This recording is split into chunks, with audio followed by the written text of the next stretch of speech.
I don't recognize this team, man. I don't recognize this team. This team does not represent me. This team does not represent Barcelona. This team does not represent the culés out there, Barcelona fans. This team does not represent anything that Hansi Flick has been working towards, Joan Laporta has been working towards. This team right now is not representative of what it should be. There's a lot of reasons. I have a list of reasons of why this is happening. But it's just unacceptable. It's not that I'm sad, I'm not upset, I'm disappointed. And I'm disappointed in the players.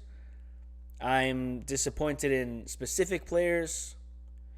We could talk about referees. We could talk about all sorts of things. La Liga, the way they punish some teams and they award other teams. But in the end, man, you gotta play through that. You gotta play over that. You gotta play around that. There's no excuse, absolutely zero excuses for what happened yesterday. 100% no excuses. Nothing. Now, I have a list of excuses, or they look like excuses. They're not really excuses. It's just, let's be real. And I said it maybe a few videos ago, or one of these videos. I think it was, might have been a Copa del Rey video or something like that. The video is called The Supporting Cast, I think. It was a game where we played mostly with subs. We got the win. If I'm not mistaken, it was a Copa del Rey game, but I'm not exactly sure. But anyway, I asked on that video, is this a team that's good enough to compete for everything? For everything, right? Because up until that point, if I'm not mistaken, Real Madrid was still in the Copa del Rey. And I was asking myself, I'm like, is this a team that can really compete for what it wants to compete for La Liga, for Copa del Rey, and for Champions League? You know, when you're a team like Barcelona, like any other huge team in their league, you aspire for the treble. You aspire to win everything and compete for everything. And I really found myself asking, like, is this good enough? I think it was that game that we had a lot of subs on the field, and I'm like, our team does not look as good with the subs. We don't have that much quality off the bench. There is a lack of depth, for sure. And add to that injuries, add to that bad form, add to that bad financial situation, and you just don't have a team that can compete for what it needs to compete for. And for me, Barcelona needs to compete always for La Liga. They have to win it because in Spain, they are a better team than Real Madrid. I don't care what anyone says. In Spain, Barcelona has it figured out. And I think La Liga is mandatory. Copa del Rey is also mandatory for me. I think those two titles have to be won every single season by Barcelona because Barcelona is the better team in Spain. When it comes to Clásicos, usually, especially with Hansi Flick, but usually in recent history, Barcelona is always the team that takes it in front. Yeah, there have been outlier games, and yeah, I call them outliers. There have been outlier games where Real Madrid will beat Barcelona here and there. But for the most part, not only does Barcelona beat Real Madrid most of the time, they dominate Real Madrid most of the time. And you can look as close as last season. It's right there. It's plain and simple. We dominated Real Madrid in multiple occasions, embarrassed them in some of them. So in Spain, it has to be Barca. In Champions League, obviously, I'm not going to ask Barcelona to win the Champions League every single season. I'm not going to even ask for them to be in the final every single season. Would I like them to get to the final once every 3 or 4 years? That would be nice. I mean, Real Madrid does it. So why not ask for that from Real Madrid's biggest rival, most competitive rival, Barcelona? In my opinion, a lot of people will say, no, they're not. But in the end, dude, if we're defeating Real Madrid time after time in Spain, why can't we compete at their level when it comes to European football? Like, it is a standard that we should aspire to. And I think with the depth we have right now, yeah, like we went for Joao Cancelo. Joao Cancelo has barely played. Hansi Flick doesn't trust him. There's a reason Hansi Flick didn't want to renew his loan contract. There's a reason Hansi Flick didn't want to purchase his contract when he came in. And it was because he's not good enough. He's not the substitution in that position that we really need. Valdez not doing well. Condé's not doing well. Off the bench, you have Gerard Martin, who I think is very good. I think he's good enough depth. That's fine. But then who do we have on the right back that's good enough depth?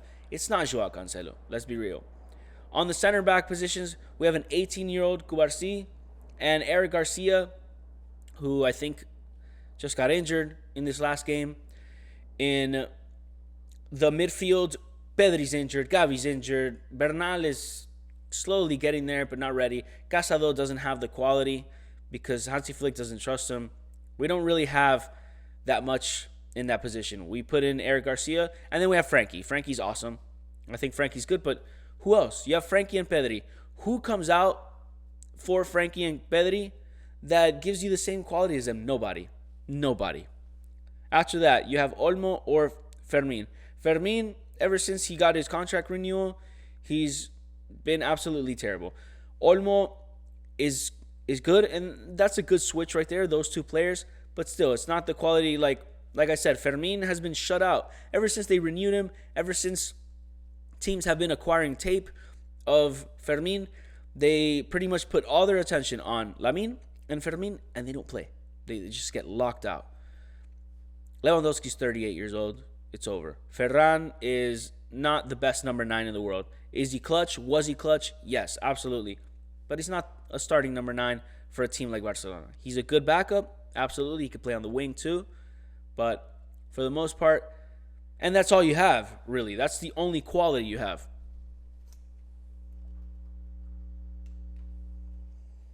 So it's not enough on the depth. And then Rooney came in yesterday because Rashford's injured. Rafinha's coming off an injury.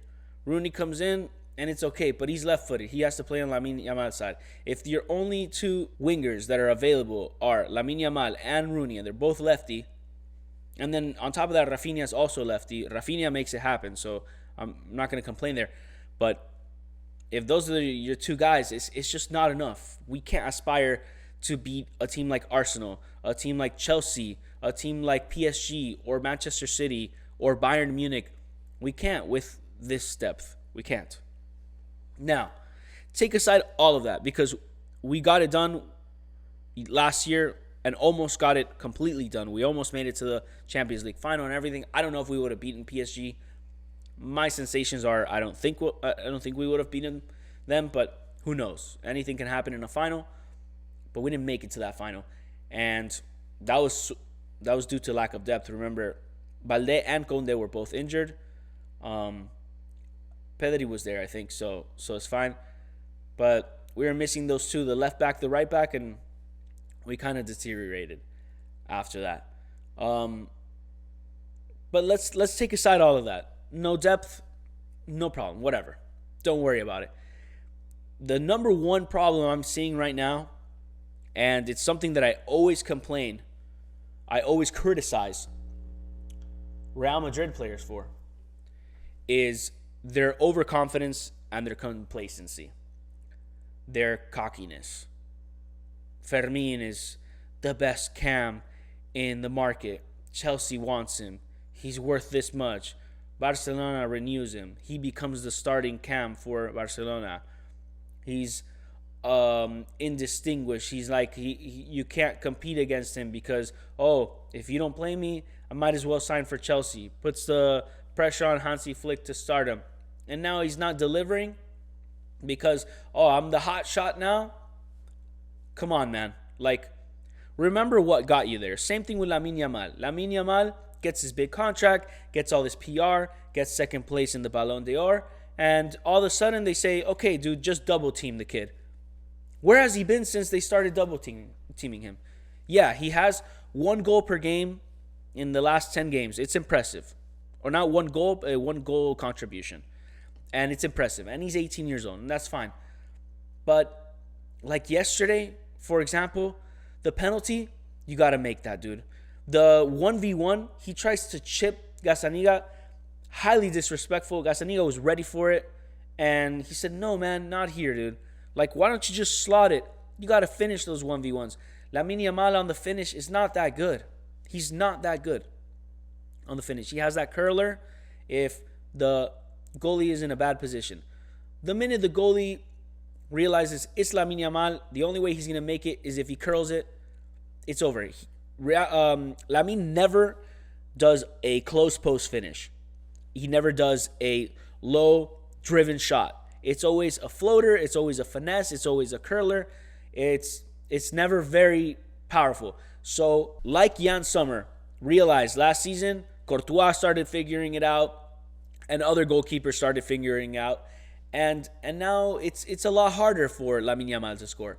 And that's the complacency. That's the overconfidence that these players have right now that is causing them to think it's okay to be at the level they're at. No, man, we got to get better.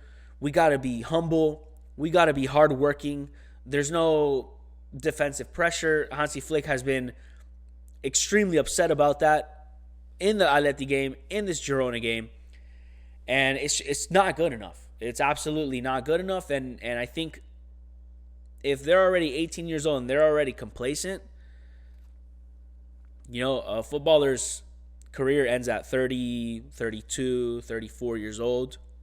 If you're Lewan, if you're a legend like Cristiano or Messi, Benzema, you go a little longer, 38, 40. Modric, look at Modric balling. Do you think Modric was ever complacent and said, I'm in Real Madrid, dude. I guess I can stop trying now. No, dude. 41 years old. And he's the player with the most minutes in Serie A or the most minutes in AC Milan. It's ridiculous. So to be 18 years old and say, I did it. I'm here. No, man. The journey is just beginning. And if we're going to be overconfident, if we're going to be cocky, if we're going to be complacent, it's not going to work. And I think there's this little stingy attitude, this little egotistical attitude that's happening right now in that locker room that because Rafinha is not on the field, it's hard to manage. Because Pedri's not on the field, it's hard to manage. Those are two players that had spectacular seasons last year, and they keep fighting. They keep hustling. They might be the best in their position, and it's not enough for them. And these other guys just come into the squad, and they're having a little bit of hype, and it's like, we're the superstars. It's not good enough, bro. It's absolutely not good enough. Another thing. Now, of course, we can blame the players, but we got to look at both sides. Hansi Flick. I love Hansi Flick. In Hansi Flick, I trust. In Hansi Flick, I will put all my chips on the table for Hansi Flick. The problem with Hansi Flick, though, and there is a problem, is that he expects way too much from players that are not willing to do what he needs them to do. Rafinha does what he needs them to do. Pedri does what he needs them to do. Ferran a little bit. Olmo gets it done. There's some players here and there. Eric Garcia is a warrior of Hansi Flick. But there's other players that are not doing what Hansi Flick needs them to do.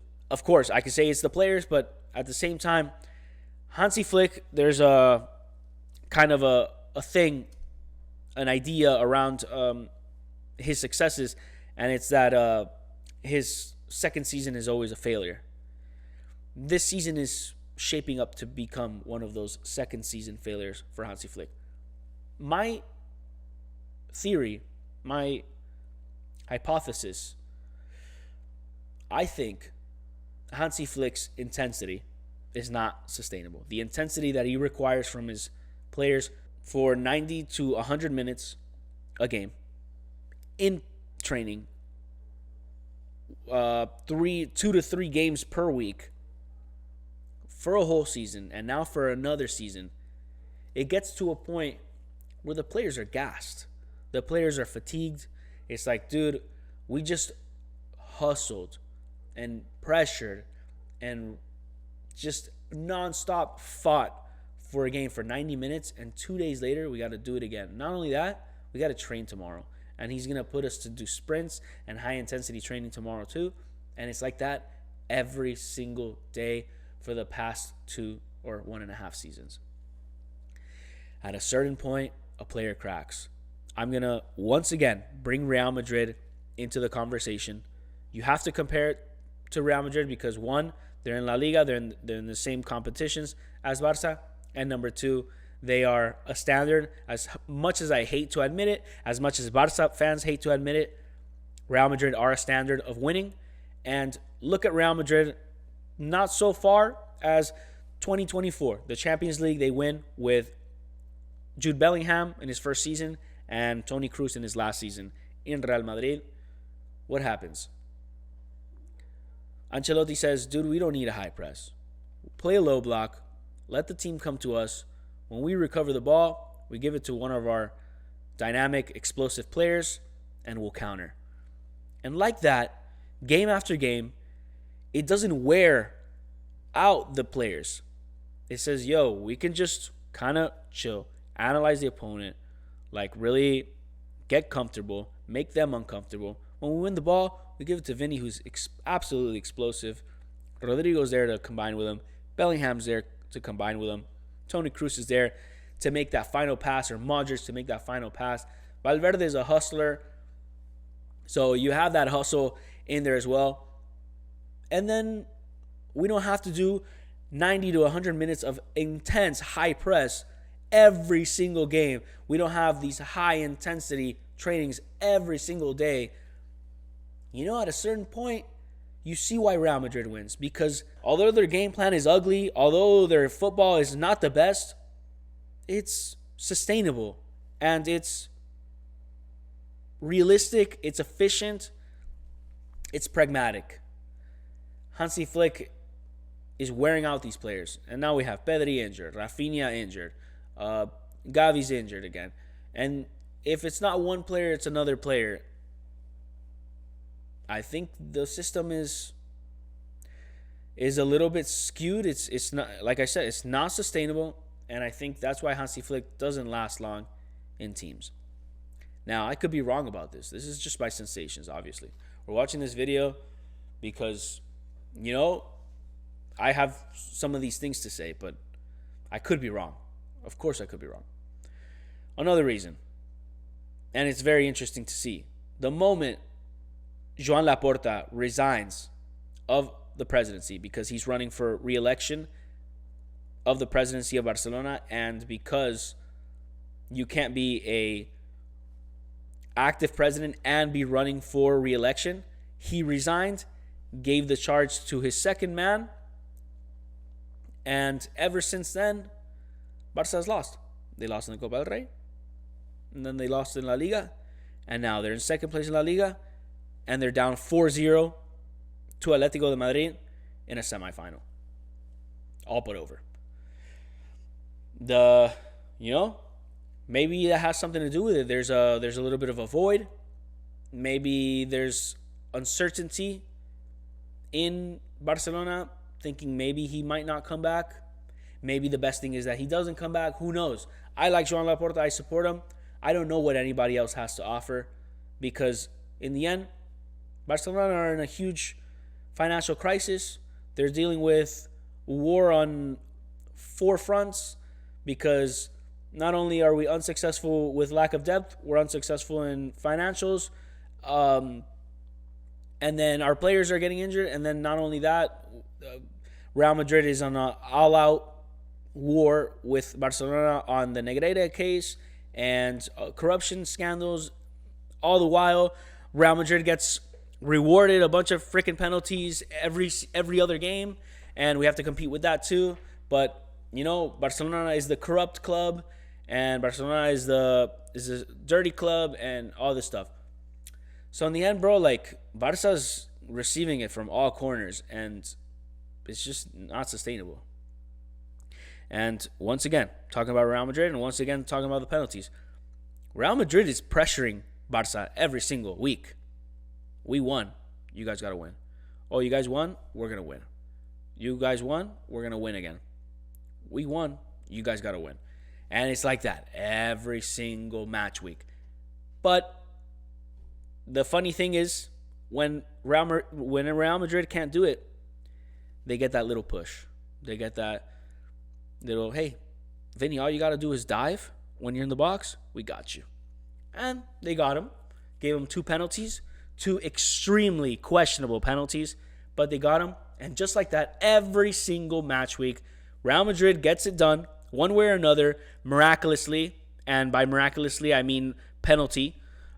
And there they are, getting the 3 points. And Barca has to, under Hansi Flick's intense game plan, has to scrape out results every single week. It's not sustainable. It's not. And I started noticing that very early on in the season. I'm like, dude, I don't know if we can win anything.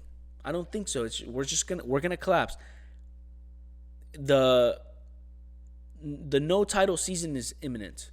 I have a very, very bad feeling that the no trophy season is imminent. A Super Cup is 2 games. I don't care about that trophy. I want one of the main 3.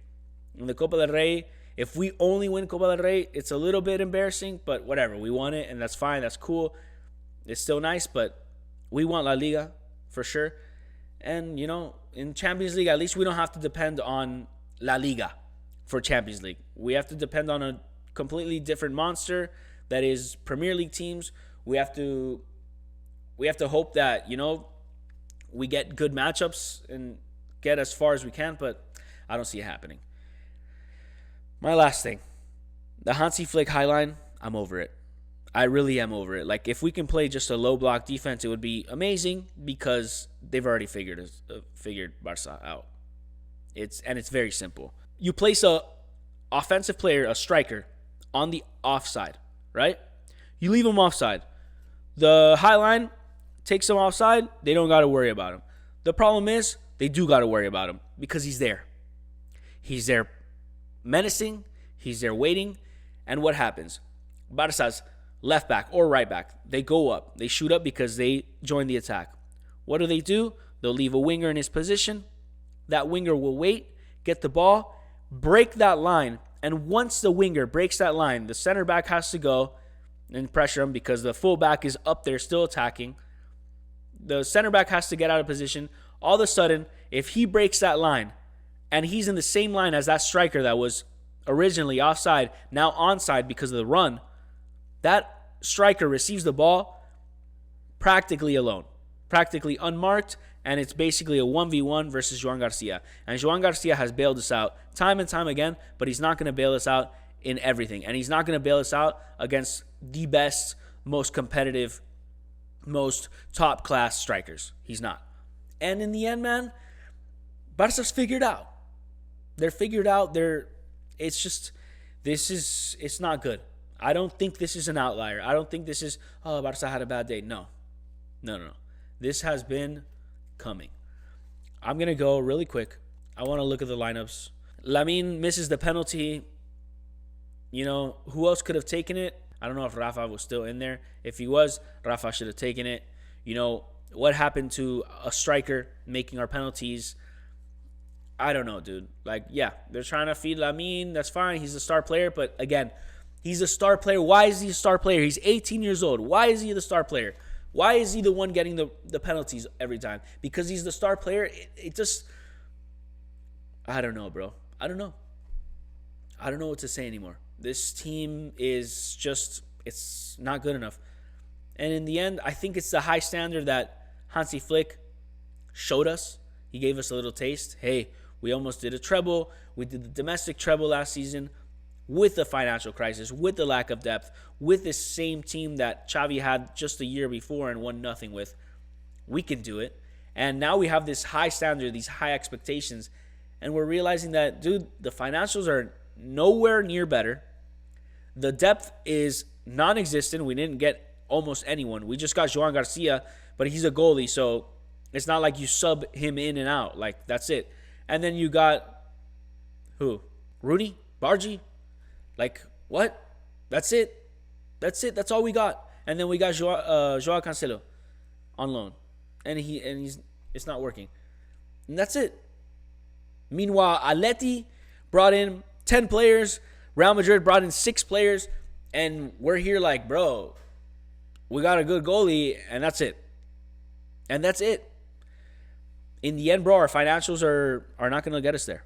And in the end, our lack of depth is not going to get us there. Our complacency is not going to get us there. Nothing's going to get us there. And while we have to fight with teams that flop for penalties and they actually make their penalties, bro, it's over. It's over. Call me not a real fan. Call me what you want. This team does not represent what it's supposed to represent. Not at all. Guys, get me in the comments. Like, subscribe. Tell me if you agree. Tell me if you disagree. But I'm over this. Expect more videos. Real Madrid plays later today, so expect some of that, and I'll catch you in the next one. Peace.